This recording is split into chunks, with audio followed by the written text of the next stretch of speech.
And he's recognizing a lot of the words they're using because he knew Romani. And so he got them to write down 1,000 words in their Indian language. And the next time he went back home, he took the list to the Roma that he knew, and according to the story, they understood every single one with ease. Well, that's a huge exaggeration. But something like that must have happened.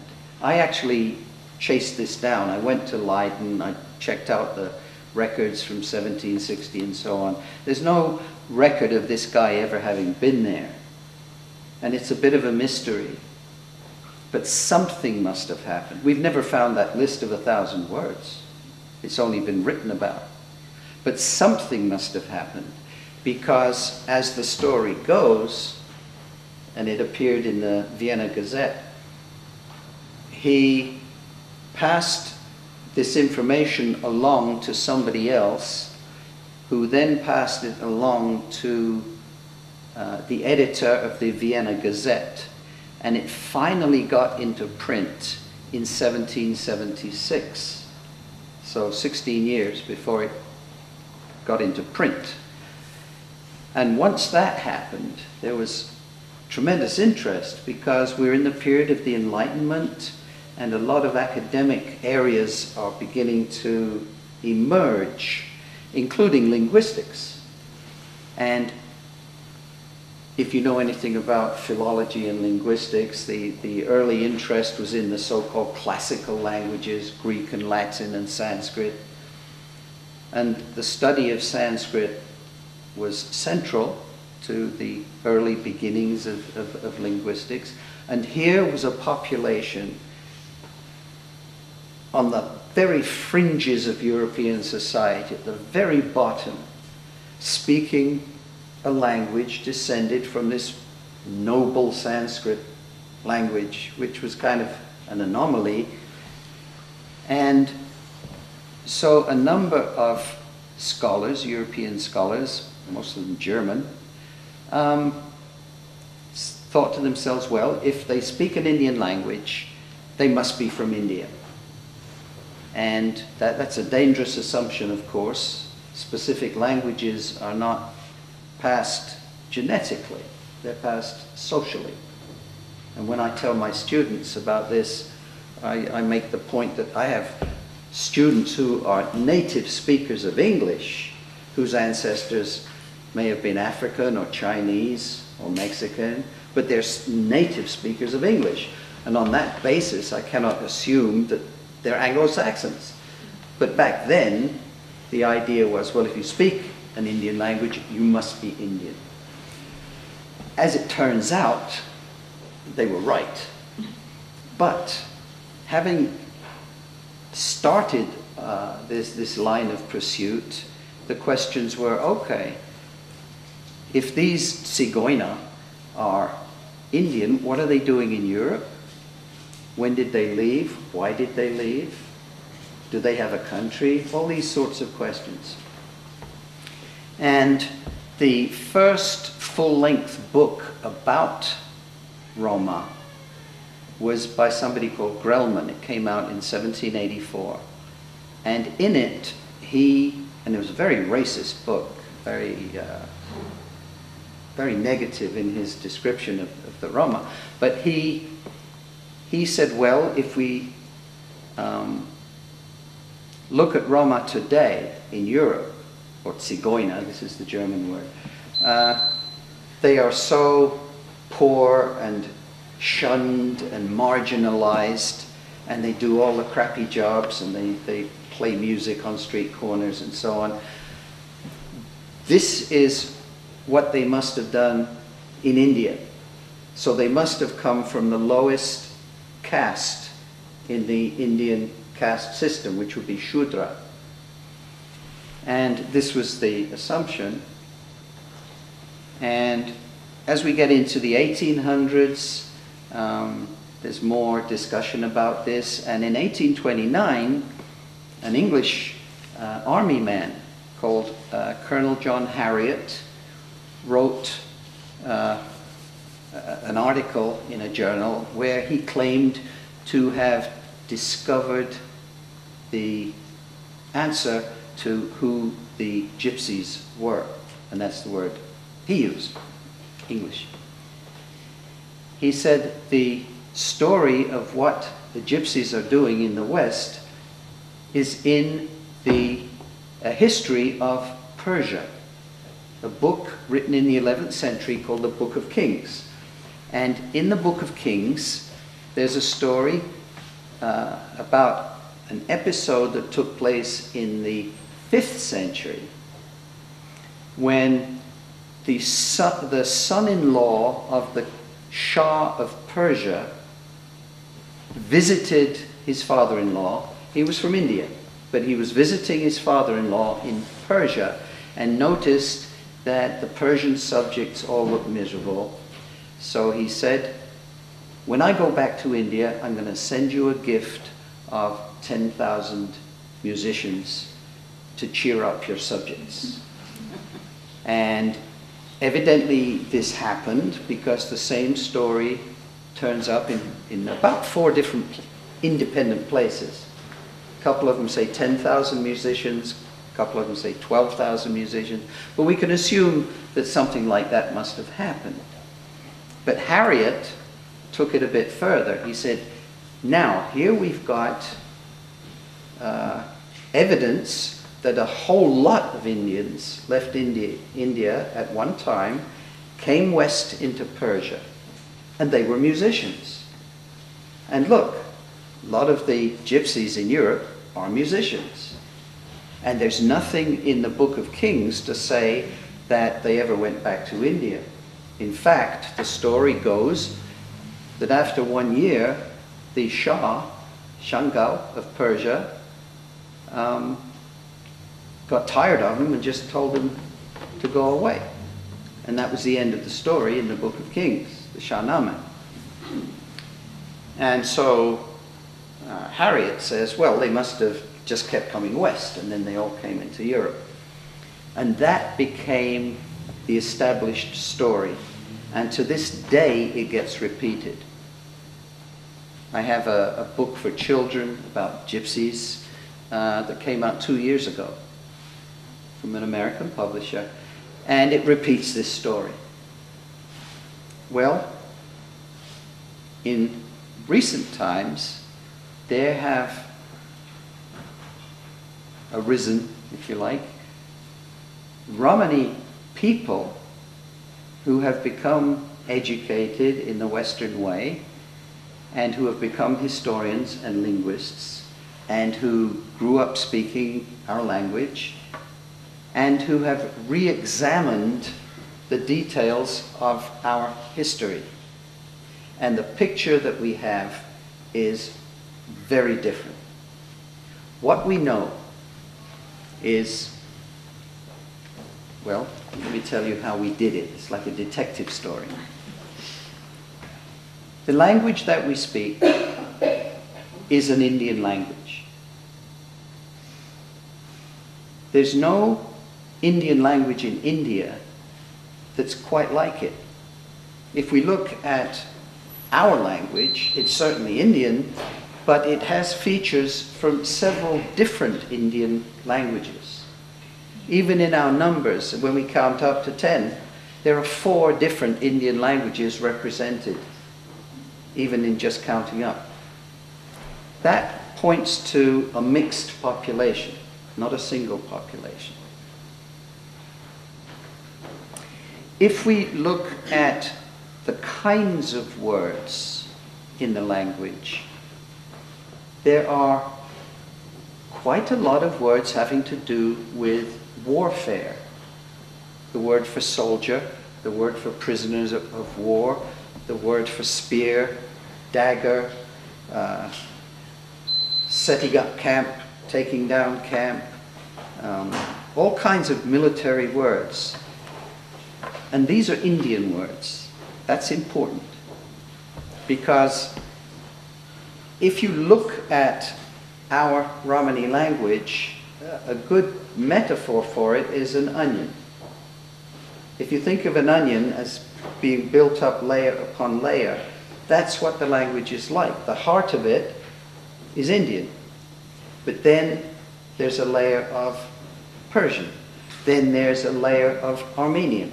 Then there's a layer of Greek. And then there's a layer of this, that, and the other. And each layer represents a move through space, geographically, and encountering other people and picking up new words as you go along. So that's very handy. But if we look at the Indian words, obviously these were there to start with. They weren't picked up later. It means then that the military words were there from the beginning, which means the people were military from the beginning. Now, if we look at changes that languages go through over time, just like English, for example, if any of you have done English history, you know there was Old English, like Beowulf, right? Then there was Middle English, like Chaucer, and now we speak modern English. If you know anything about Romance languages, you know that French and Italian and so on, Spanish, come out of Latin over time. And you also know that Latin, anybody done any Latin? Not recently. Anybody know any German? Years ago. Okay, you know that lots of languages have gender. So you have masculine and feminine. And you know that some languages have 3 genders, masculine, feminine, and neuter. German does, Russian does, Latin did. But if you know that about Latin, and you know that the languages that have come out of Latin, like French and Spanish and Italian, only have 2 genders, right? They lost the 3rd gender, the neuter. Well, Indian languages had 3 genders, but then when they got into the new Indian languages, they lost the neuter gender. And that happened around the year 1000. Romani only has 2 genders. If it had 3, it would have had to leave. Then we could say maybe the Persian story about the musicians may be right, because 5th century, certainly, 3 genders. But Romani only has 2. So it must have left somewhere after about the year 1000. But then, the first evidence of Roma in Europe is around 1250, 1300. So now we've got this little window in time to account for, leaving India around 1000, showing up in Europe around 1300. What's happening in between? How do we get from there to there? That means, okay, we've got a time. Now we've also got this military aspect. So the next thing we did, it was a small group of us, what is going on in India around the year 1000 that's military, that would have brought lots of different Indian languages together? And we find right away that there were a number of raids. There were about 17 raids over about a 25-year period of time from somebody called Mahmud of Ghazni, Mohammed of Ghazni. Ghazna, this is in Afghanistan today, city. But there was a huge empire called the Ghaznavid Empire, roughly where Afghanistan is, trying to expand. And it was being led by Mohammed, and he was moving eastwards into India, trying to spread his empire, but he was also moving westwards into Persia, trying to expand that way. And on the eastern side, he was fighting the Hindus. There was no single India at that time, but lots of different areas with different kings. And the Indian response was to assemble armies to try and stop the spread of the Ghaznavids. And These people were assembled in different military camps, army camps, and the general language of the Indian military was Persian. It wasn't any single Indian language. There were lots of them, but they used Persian as the administrative language. Those encounters with the Hindus were almost all defeats for the Indians. Either they were killed in huge numbers or taken prisoner, their temples burned down, taken prisoner. It wasn't just soldiers, that's important too. The soldiers, many were called Rajputs, were all men, of course. But even more than they were soldiers were camp followers. And the camp followers were men and women, and their job was to look after the warriors and feed them and dress their wounds and prepare the battlefield, set up the tents, mend the broken weapons and all of that. On the western front of the Ghaznavid Empire, they were fighting another population called the Seljuks, also Muslims, but enemies of the Ghaznavids. They were trying to spread their empire in that direction. The Hindu prisoners of war allied themselves with the Seljuk prisoners of war, and together they were able to defeat their captors. This happened in 1038, and that was the end of Muhammad of Ghazni. Then the Seljuks, together with the Indians, moved up and took over the kingdom of Armenia. That happened in 1071. Well, Armenia is at the eastern end of Anatolia, and the Seljuks established their own sultanate, the Sultanate of Rum, R-U-M, which was allied with the Byzantine Empire. Now, the Byzantine Empire was the eastern empire, eastern province, if you like, of the Roman Empire. And it was Christian, and the general language was Greek. And this is where this mixed population of Indians kind of came to rest for a couple of hundred years. And during that period of time, through intermarriage with each other and with surrounding Greeks and Armenians and others, Kurds and different populations, gradually crystallized into an ethnic population. Up until this time, it was a disparate population identified by profession, really, but now being settled. And what happens with Indians overseas is that the fact of being Indian outside of India becomes more important than caste differences, which in India may prevent you from marrying out of your caste. But if you look at Indian populations here in this country, in Fiji, Mauritius, East Africa, people whose families would never have married while in India marry now, because after all, we're all Indian, right? So we start to get a Romani population taking shape, and at the same time, the Romani language becoming a native language.